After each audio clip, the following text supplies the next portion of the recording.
নমস্কার, আমার YouTube channel বাঙালির আড্ডাতে আপনাদের স্বাগত। আমার আজকের বিষয় এডউইন এস পোর্টার। এই এডউইন এস পোর্টারকে আমরা পুরো নাম হচ্ছে এডউইন সিডনি পোর্টার। তিনি চলচ্চিত্রের নিজস্ব ভাষা উদ্ভাবন ও গল্প বলার রীতি প্রবর্তনের ক্ষেত্রে অন্যতম গুরুত্বপূর্ণ পরিচালক, অগ্রদূতই বলা যেতে পারে।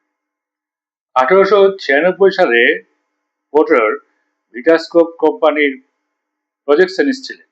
এর পাশাপাশি তিনি বিভিন্ন নিজস্ব যন্ত্রপাতি নিয়ে বিভিন্ন থিয়েটার হলে চলচ্চিত্র প্রদর্শন করে বেড়াতেন। নিউ ইয়র্কের ইডেন, মুসে প্রমুখ জায়গাতে তিনি প্রদর্শন করতেন। 1901 সালে তিনি স্কাইলাইট স্টুডিওর মুখ্য পরিচালক হন। 1901 সালে তার প্রথম ছবি কানসাস সিটি সেলুন স্মাসেস একটি ছোট হাস্য রচনা। ওই বছরেই তিনি Pan American Exposition by Night নামে আরেকটি ছবি করেন। এখানে তিনি সময় পরিবর্তন বা টাইম ল্যাপসের প্রয়োগ ঘটান। 1901 সালে তার তৈরি ছবি একটি বাস্তব ঘটনার সেলুলয়েড লিপিবদ্ধ করা বা অ্যাকচুয়ালিটিজ, এটা নিউ ইয়র্ক সিটি রিজর্ট নামে খ্যাত। এই সময় তার মেলিসের সঙ্গে পরিচয় ঘটে। প্রজেকশনিস্ট হিসাবে পোর্টার অভিজ্ঞতা তার মনে কন্টিনিউটি এডিটিং এর প্রাথমিক ধারণার জন্ম দেয়। পোর্টার তার ছবিতে সম্পাদনা কৌশল প্রয়োগ করতে শুরু করেন। এক্ষেত্রে তাকে প্রভাবিত করেন ফরাসি চিত্র পরিচালক জর্জ মেলিয়েসের সেই বিখ্যাত ছবিটি যার নাম ট্রিপ টু দ্য মুন। এরপর 1903 সালে পোর্টার একটি গুরুত্বপূর্ণ ছবি পরিচালনা করেন, যে ছবিটির নাম হচ্ছে life of an American fireman. এই life of an American fireman ছবিতে আমরা দেখলাম কিভাবে এডিটিং স্টাইল আস্তে আস্তে এমার্জ করছে এবং তার ছবিতে দেখা গেল যে একজন ফায়ার ব্রিগেডের কর্মী এবং একটি বাড়িতে আগুন লেগেছে, সেখানে একজন শিশু এবং মা আটকে আছে। ফায়ার ব্রিগেডের কর্মীকে লোকদের খবর দেওয়া হচ্ছে, তারা আসছে এবং পাশাপাশি আগুনে বাড়িতে আটকে পড়ে আছে শিশু এবং মা। এই দুটো ঘটনাকে ক্রস কাট এবং প্যারাল কাট করে করে এক ধরনের টেনশন বিল্ড আপ করার চেষ্টা করছিলেন এই ছবিতে, life of an American fireman ছবিতে। 1903 সালের এই ছবি প্রথম বলা যেতে পারে গল্প বলার একটা প্রচেষ্টা শুরু হলো। যদিও মেলিয়েসের ছবি তো আমরা গল্প দেখেছি, কিন্তু এই প্রথম আমরা দেখলাম যে এডিটিং এর স্টাইল আস্তে আস্তে ছবিতে কিভাবে গড়ে উঠছে। এবং এই ক্রস কাট প্যারালাল কাটের মাধ্যমে তিনি দেখালেন যে দর্শকদের তখন কি হয় ভাব, যে আলটিমেটলি ফায়ার ব্রিগেডের কর্মীরা এসে শিশু এবং মাকে উদ্ধার করতে পারবে তো, নাকি পারবে না। আলটিমেটলি ছবির শেষে দেখা যায় তারা শিশু এবং মাকে উদ্ধার করে।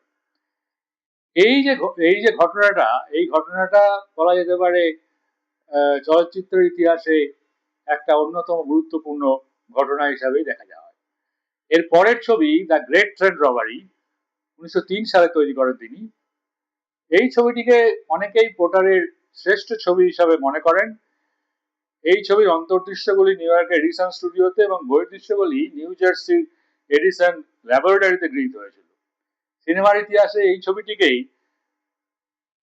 প্রথম সশস্ত্র হিংসা এই ছবিতে প্রথম দেখানো হয় এবং এটি হচ্ছে প্রথম ওয়েস্টার্ন মুভি। এছাড়া সবচেয়ে গুরুত্বপূর্ণ উপাদান কন্টিনিউটি এডিটিং।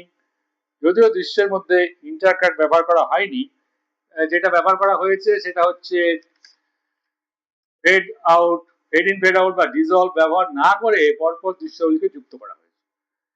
দৃশ্যগুলি সম্পূর্ণ হওয়ার পূর্বে ওটা একটু অনুভব করেছিলেন যে একজন চলচ্চিত্রকার একটি দৃশ্যের নাটকীয়তা সম্পূর্ণ হওয়ার আগেই সেই দৃশ্যটি ছেড়ে যেতে পারে, আবার অন্য একটি দৃশ্যের সূচনা হয়ে যাওয়ার পরে সেই দৃশ্যে পৌঁছতে পারে।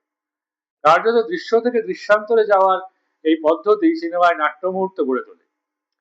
পোর্টারের এই অনুভব সিনেমায় গল্প বলার সাধারণ রীতি জন্ম দেয় এবং সিনেমার মৌলিক কার্যকরী গঠনকারী একক হিসাবে দৃশ্যের পরিবর্তে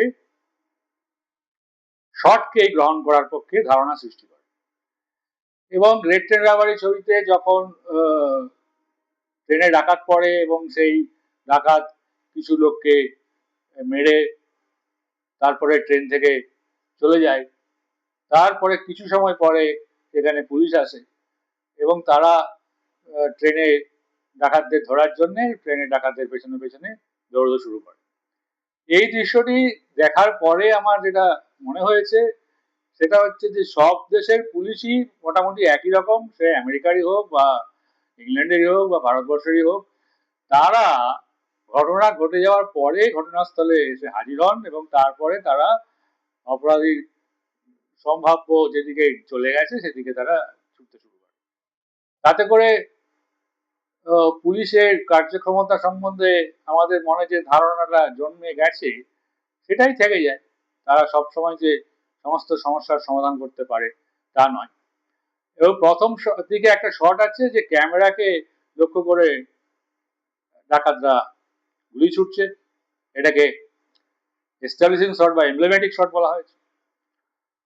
1905 সালে পোর্টার আরেকটি ছবি করেন যার নাম ক্লেপ্টোম্যানিয়াক। এই ছবিতে একজন ধনী মহিলা ও অপরজন হতদরিদ্র মহিলা দুজনেই চুরি করতে গিয়ে ধরা পড়েন। এইভাবেই বলা যেতে পারে পোর্টার আসলে যেটা করার চেষ্টা করেছিলেন সেটা হচ্ছে ক্রস কাট প্যারালাল কাটের মাধ্যমে ছবিতে টেনশন বিল্ড আপ করে ন্যারেটিভ বা গল্প বলার যে পদ্ধতি সেই পদ্ধতিকে মেলিয়েজের থেকে আরেক স্টেপ এগিয়ে গেলেন পোর্টার তার ছবির মধ্যে বলা যেতে পারে। এবং এই যে মূলত দুটো ছবি, life of an American fireman এবং গ্রেট ট্রেন রবারি, এই ছবির জন্যই পোর্টারকে চলচ্চিত্রের দর্শক, ছাত্র, গবেষক, হ্যাঁ, এবং আরো অনেকে মনে রাখবে চলচ্চিত্রে তার অবদানের জন্য। আমার এই ভিডিওটি যদি আপনাদের ভালো লাগে তবে আমার এই চ্যানেলটি আপনারা সাবস্ক্রাইব করতে পারেন এবং কমেন্ট ও শেয়ার করতে পারেন।